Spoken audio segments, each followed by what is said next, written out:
Hello, friends, and welcome to the Exams Made Simple. So, we are back again with the Hindu Complete Newspaper Analysis for 29th of December 2025. 29 दिसंबर 2025 का the Hindu newspaper analysis देखेंगे।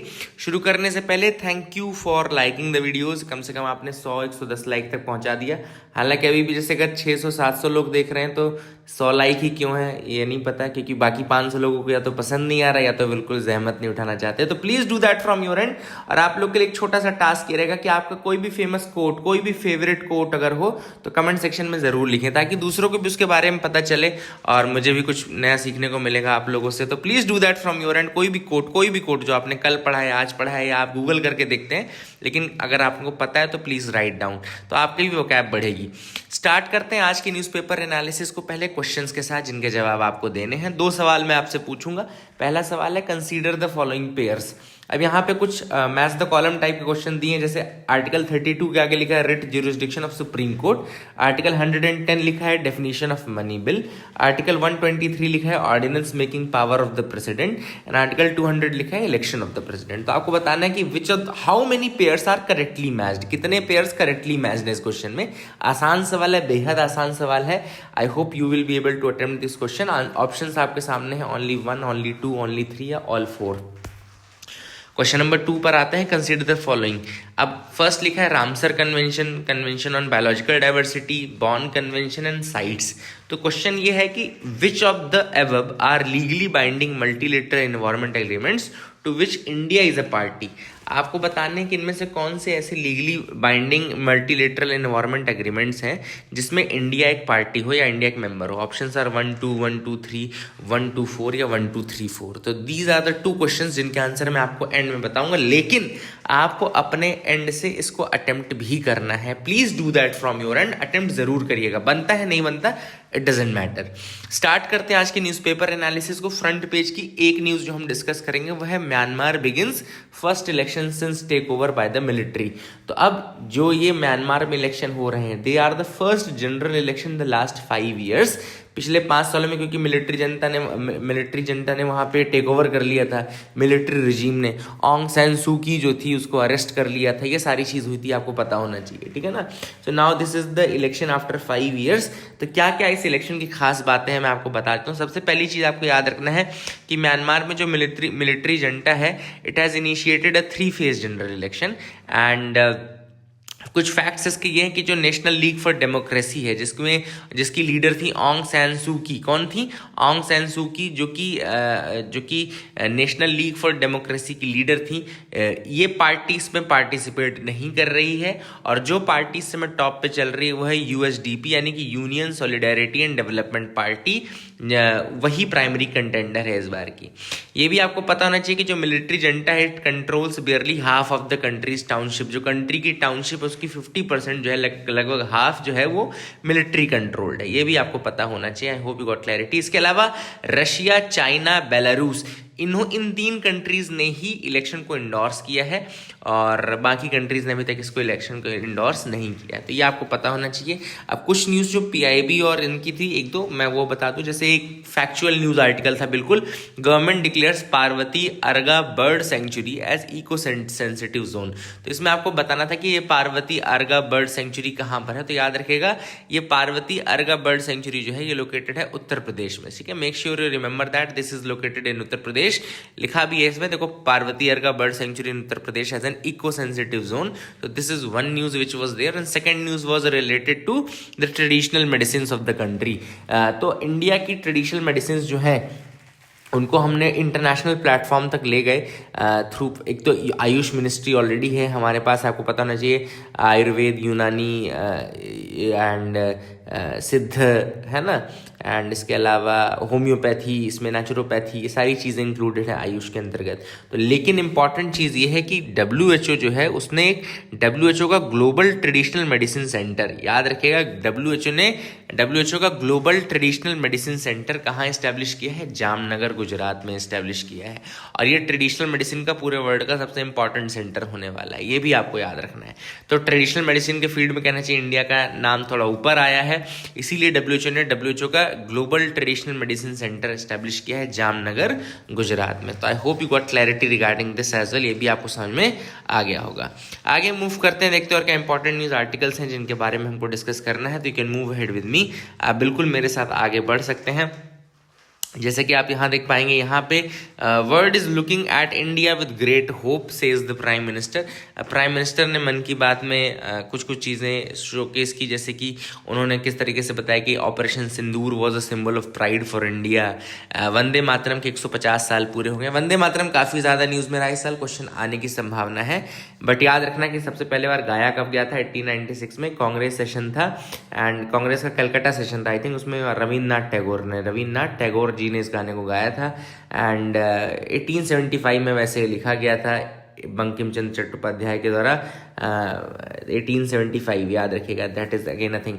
Then Anand Math में भी इसका mention मिलता है बाद में। तो ये सारी चीज़ें आपको थोड़ा बहुत याद रखनी है ना।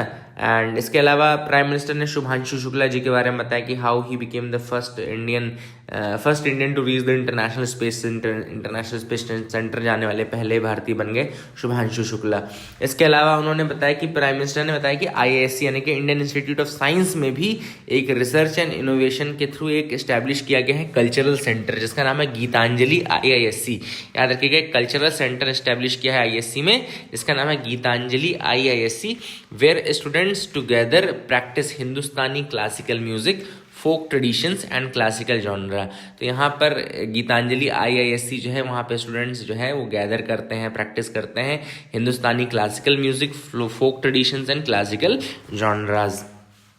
तो that was the thing which was there. इसके अलावा प्राइम मिनिस्टर ने ये भी बताया कि किस तरीके से मणिपुर में मोइरांगथम सेठ करके एक व्यक्ति हैं who has launched campaign to install solar panels in report areas particularly in the health centres. तो प्राइम मिनिस्टर ने प्रेज किया एक young man from Manipur, Moirangthem Seth, है ना, सेठ या जो भी सेठ, जो भी बोलना, मुझे तो एग्जैक्ट प्रोनाउंसिएशन नहीं पता, for launching a campaign to install solar panels in the remote areas. ठीक है। इसके अलावा उन्होंने PM सूर्य घर मुफ्त बिजली योजना के बारे में बताया, जिसके अंतर्गत गवर्नमेंट जो है लगभग 75,000 से 80,000 दे रही है subsidy for each beneficiary family for installing solar panels. तो these are the things which were there. I hope you got clarity regarding that, आपको समझ में आ गया होगा। आगे मूव करते हैं, देखते हैं और क्या इंपॉर्टेंट न्यूज आर्टिकल है। तो president undertakes a dive sortie in submarine, calls it a very special experience. तो सबमरीन के थ्रू एक 1 वे टूर किया था प्रेसिडेंट द्रौपदी मुर्मू ने। कौन सी सबमरीन में वो गई थी? तो INS वागशीर में गई थी। याद रखिएगा, करवर नेवल हार्बर जो है वो कर्नाटका में है, Karwar naval harbour, it is in Karnataka, वहाँ पर गई थी INS वागशीर। अब INS वागशीर आगे बता दूं कि ये जो है ये पार्ट है कैलवेरी क्लास यानी कि स्कॉर्पियन क्लास सबमरीन का, कैलवेरी क्लास जिसको बोलते हैं इंडिया में। एंड इसके अंदर इंक्लूडेड है अलग अलग 6 डीजल इलेक्ट्रिक अटैक सबमरीन जो कि प्रोजेक्ट 75 के अंदर बनाए गए हैं। इनके नाम क्या क्या हैं? तो सबसे पहला था कालवेरी, सेकंड नंबर पर है खांडेरी, देन थर्ड है करांज, फोर्थ है वेला, वागीर INS 5वां है, INS वागशीर 6th है। याद रखिएगा, it is very important part of India's underwater fleet. And याद रखिएगा, प्रोजेक्ट 75 के अंदर बनाए गए थे and they are diesel electric attack submarine Kalvari class या स्कॉर्पियन क्लास। स्कॉर्पियन क्लास मतलब फ्रांस में चलता है बेसिकली, उन्हीं की मदद से हमने बनाया था। ठीक है ना। तो that is again a thing which is important. I hope you got clarity regarding that as well. And इसमें उन्होंने बोला कि भाई बहुत अच्छा लगा हमको, और ये जो नेवी का मोटो है वीरता वर्चस्व विजय, करेज सुप्रीमेसी एंड विक्ट्री, उसको जस्टिफाई करता है। तो that is a thing which is there. I hope you got clarity. आगे मूव करते हैं, देखते हैं और क्या इंपॉर्टेंट न्यूज आर्टिकल है। Documentary film maker S Krishnaswamy passes away. Shri S Krishnaswamy ji who was a documentary maker है, इनका सबसे बड़ा जो काम है, सबसे फेमस काम है, उसको बोलते हैं हम Indus valley to Indira Gandhi. It's a 4-hour film which traverses the 5000 years of subcontinental history and it was release in December 1976, इसीलिए इंदिरा गांधी जी तक ही है, Indus valley to Indira Gandhi. And it was shot in 100 locations across the country. नाम याद रखिएगा, S Krishnaswamy, very famous for documentaries and all. And इसके अलावा इन्होंने अलग काम लिखे हैं, फ्रीडम फाइटर्स करके है, unknown freedom fighters, Raja ji, Raja ji Kamaraj, then apologies to Tagore, ये उनके कुछ फेमस वर्क्स हैं, याद रखिएगा।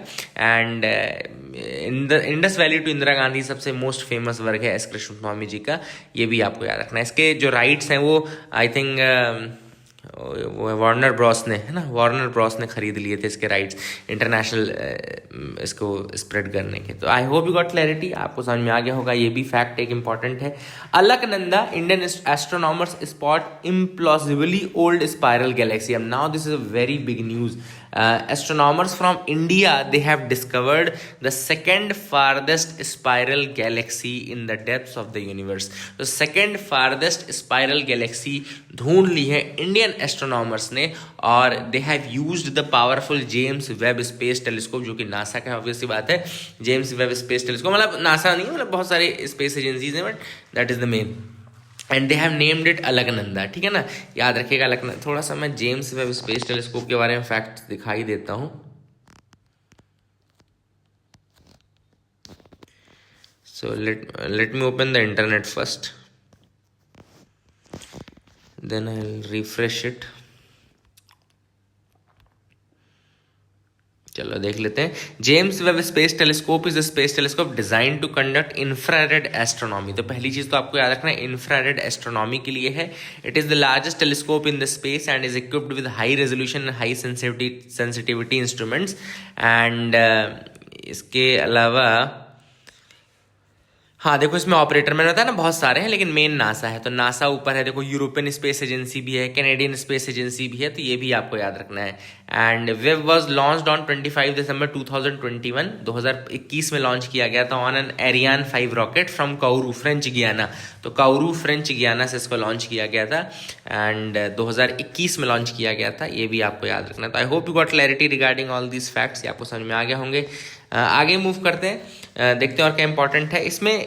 बेसिकली अलकनंदा जो गैलेक्सी है उसका नाम अलकनंदा रखा गया है क्योंकि इंडियंस ने डिस्कवर किया है। दूसरी चीज़, क्योंकि हमारी जो है आकाश गंगा कहलाती है एंड मिल्की वे है, और इसको कई बार मंदाकिनी भी बोलते हैं, मंदाकिनी गैलेक्सी भी बोलते हैं। तो मंदाकिनी और अलकनंदा, उसके बेसिस पे इसको नाम अलकनंदा रखा गया है। हाँ, अब दिक्कत क्या है इसमें, इस गैलेक्सी में दिक्कत नहीं है, मतलब इस गैलेक्सी के कारण कुछ जो सवाल उठे हैं वो ये है कि ये गैलेक्सी बनी थी only 1.5 billion years after the big bang, है ना। जो इसका टाइमलाइन आ रहा है वो आ रहा है 1.5 billion years after the big bang. अब दिक्कत क्या है, करंट जो मॉडल्स हैं, जो साइंटिफिक मॉडल्स हैं करंट में गैलेक्सीज के फॉर्मेशन के, वो ये कहते हैं कि it takes billions of years for a stable rotating disc, जो कि स्पाइरल बनने के लिए जरूरी है। स्पाइरल चूंकि शेप की है, तो स्पाइरल आर्म्स के लिए बहुत इंपॉर्टेंट है कि बहुत सारे बिलियंस ऑफ ईयर लगते हैं उसमें। बट ये अलकनंदा इतने प्रॉपर स्पाइरल शेप में आ गई केवल 1.5 बिलियन ईयर्स में, which has defied the current model. तो now that is the big question कि व्हाट इज द प्रॉब्लम, क्यों ऐसा हुआ कि ये 1.5 बिलियन ईयर्स में ही इसने स्पाइरल शेप ले लिया, जबकि करंट मॉडल ऐसा बोलता है कि गैलेक्सी फॉर्मेशन में स्पाइरल शेप आने के लिए बहुत सारे साल लगने चाहिए, billions of year, more billions of year, है ना। So that is a thing which is there. अब इसके अलावा एक और चीज़ है, इसको पता लगाने के लिए कुछ जो टेक्निक्स अपनाई गई, तो उसमें लिखा है फोटोमेट्रिक एनालिसिस। तो क्या होता है फोटोमेट्रिक एनालिसिस, तो जो गैलेक्सी की ब्राइटनेस होती है उसको डिफरेंट वेवलेंथ्स पे मेजर किया जाता है। The scientist what they do is that they measure the galaxies brightness, Galaxy की ब्राइटनेस को अलग अलग वेवलेंथ पे मेजर किया जाता है और रिकंस्ट्रक्ट किया जाता है उसके ओवरऑल एनर्जी डिस्ट्रीब्यूशन को, ठीक है ना। And then they reconstruct the overall energy distribution, this is called the photometric analysis, इसी को बोलते हैं फोटोमेट्रिक एनालिसिस। तो I hope you got clarity regarding that as well, ये भी आपको समझ में आ गया होगा। This is what the Alaknanda galaxy. अब इसमें आगे और आएंगे, लेकिन अभी आपको जो पता होना चाहिए वो बता दिया मैंने आपको। Grand vision and the great Indian research deficit. अब यहाँ पर जो ऑथर ने बात की है, शशि थरूर द्वारा लिखा गया आर्टिकल है, इंडिया के रिसर्च एंड डेवलपमेंट के ऊपर है कि क्या प्रॉब्लम्स है, क्या लैकुना है, किस तरीके से हम सुधार सकते हैं। सबसे पहली बात ऑथर ने कहा कि विजन आपका बहुत ग्रैंड है, आपने बोला भाई विकसित भारत करना है, डेवलप्ड इंडिया करना है, बट डेवलप्ड इंडिया बिना इनोवेशन के पॉसिबल नहीं है। तो जो इनोवेशन गैप है दैट इज थ्रेटनिंग द विकसित भारत। सबसे पहली बात तो ऑथर ने कही है कि जो इनोवेशन गैप है दैट इज थ्रेटनिंग द विकसित भारत। सबसे पहले ऑथर ने यह भी कहा कि हमारे पास वर्ल्ड की 17.5% पॉपुलेशन है, मतलब लगभग 18% की पॉपुलेशन आप मान के चलो कि भारत में है, लेकिन ग्लोबल रिसर्च आउटपुट केवल 3% का है। ठीक है ना। रिसर्च आउटपुट केवल 3% है। तो हमारा जो डेमोग्राफिक डिविडेंड है that is not translating into knowledge, है ना। तो हमारा डेमोग्राफिक डिविडेंड नॉलेज के रूप में ट्रांसफर हो ही नहीं रहा है। इसके अलावा अगर हम पेटेंट की बात करें तो पेटेंट रियलिटी में भी हमारी रैंक ग्लोबली 6th नंबर पर है एंड केवल 1.8% ऑफ टोटल फाइलिंग्स है। मतलब 100 अगर रिसर्च पेपर फाइल होते हैं तो उसमें केवल 1.8 रिसर्च पेपर इंडिया के रहते हैं। रैंक भी हमारी बहुत पीछे है, 47th रैंक के आसपास है। R&D में अगर हम देखें तो R&D में रिसर्च एंड डेवलपमेंट में इंडिया केवल 0.6 to 0.7% लगाता है, जबकि चाइना वहीं पे 2.4% लगाता है, USA 3.5% GDP का लगाता है और इजराइल 5.4% के आसपास लगाता है। तो अगर आप देखो तो India severely under invest, India जो है वो अंडर इन्वेस्ट करता है। यहां तक कि हुआवी अकेला रिसर्च एंड डेवलपमेंट में $23.4 बिलियन लगाता है और इंडिया के टोटल रिसर्च एंड डेवलपमेंट से ज्यादा चाइना की एक कंपनी इन्वेस्ट कर रही है। अब आप ये समझ लो, चाइना की एक कंपनी रिसर्च एंड डेवलपमेंट में पूरे इंडिया की कंट्री से ज्यादा इन्वेस्ट कर रही है। तो ऐसे में ऐसी कंट्रीज डेवलप होंगी कि हमारी कंट्री डेवलप होगी, ठीक है। इसके अलावा हमारे यहाँ फंडिंग में भी जो प्रपोर्शन है उसमें गवर्नमेंट 63% इन्वेस्ट करती है रिसर्च एंड डेवलपमेंट में और प्राइवेट सेक्टर 34% के आसपास इन्वेस्ट करते हैं। ये भी अपने आप में इशू है, 36% के आसपास इन्वेस्ट करते हैं। ये अपोजिट है of the developed countries. Developed countries में प्राइवेट सेक्टर ज्यादा इन्वेस्ट करता है रिसर्च एंड डेवलपमेंट में, यहां तक कि वहां पर तो प्राइवेट सेक्टर वाले कॉलेज यूनिवर्सिटीज में जा जाकर बच्चों को टास्क देते हैं। इंडिया में ऐसा कोई कल्चर नहीं है। तो हमारे यहाँ एकेडमिया इसीलिए फेल भी करता है ना, क्योंकि हमारे यहाँ जो लिंक है वो पुअर है, इंडस्ट्री और एकेडमिया की लिंक बहुत पुअर है। इसके अलावा हमारे यहाँ इंटेलेक्चुअल प्रॉपर्टी राइट्स के बारे में भी ज्यादा नॉलेज भी नहीं है लोगों को, न केवल नॉलेज नहीं है बल्कि उसके प्रोटेक्शन की भी ज्यादा हम वो नहीं करते हैं, है ना।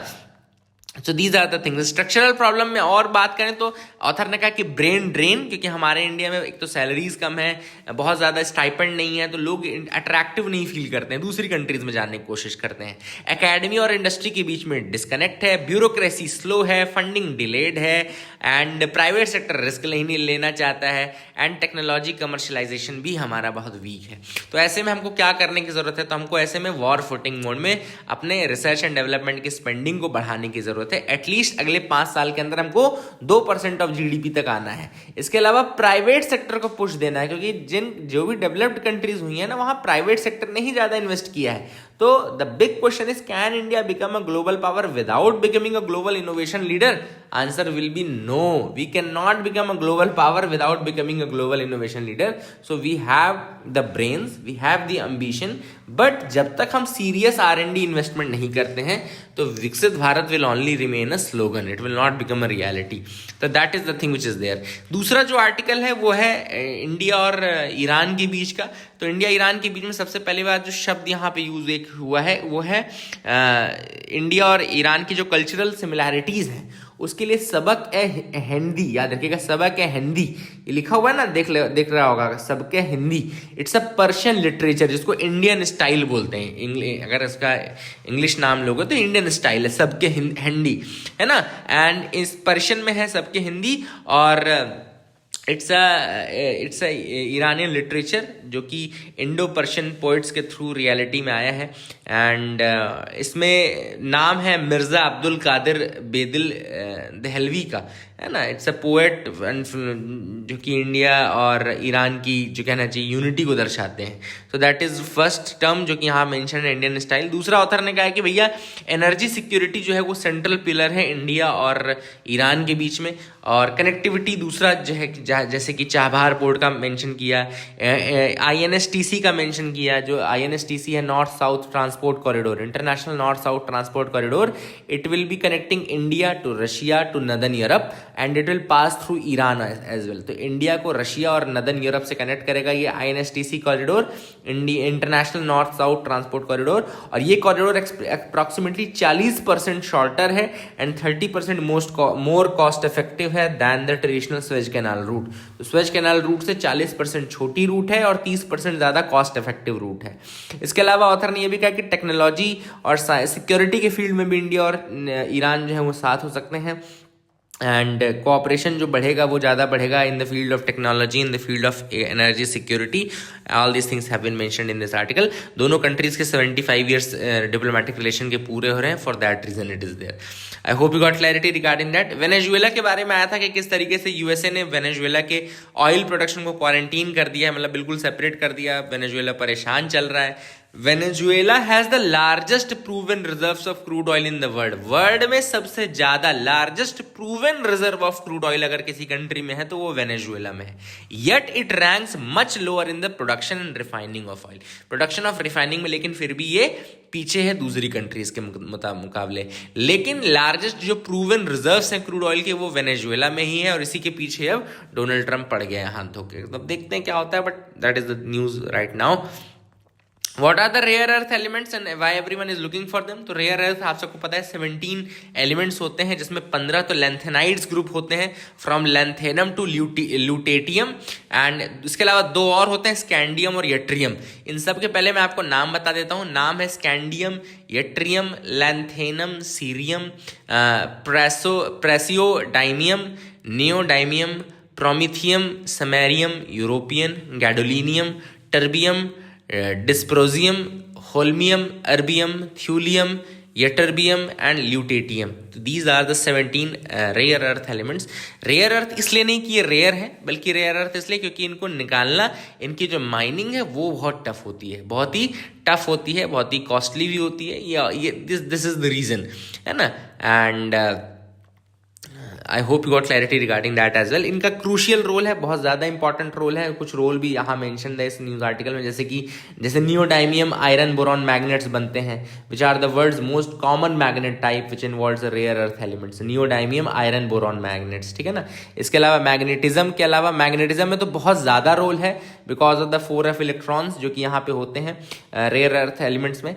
And they are good phosphors as well. Phosphors क्यों? Because they can produce stable colours and all. तो स्टेबल कलर्स प्रोड्यूस कर पाते हैं, therefore they are good phosphors, है ना. फॉस्फोरेसेंस में भी काफ़ी ज़्यादा यूज़ होते हैं ये. तो I hope you got clarity regarding that. और जो क्रिटिकल टेक्नोलॉजीज है उसमें भी रेयर अर्थ एलिमेंट्स काफ़ी ज़्यादा यूज़ हो रहे हैं. सेमीकंडक्टर्स के डेवलपमेंट में बहुत ज़्यादा यूज़ होंगे. तो that is the reason why it is important to mine them. But China जो है वो 91% ऑफ द इंटरनेशनल तो वो चाइना ही कवर करता है. देखो लिखा भी है, accounting for around 91% of the global production and around 94% of the production of sintered rare earth permanent magnets. तो permanent magnets के केस में तो 94% है, ओवरऑल प्रोडक्शन में 91% चाइना अकेला कंट्रोल करता है.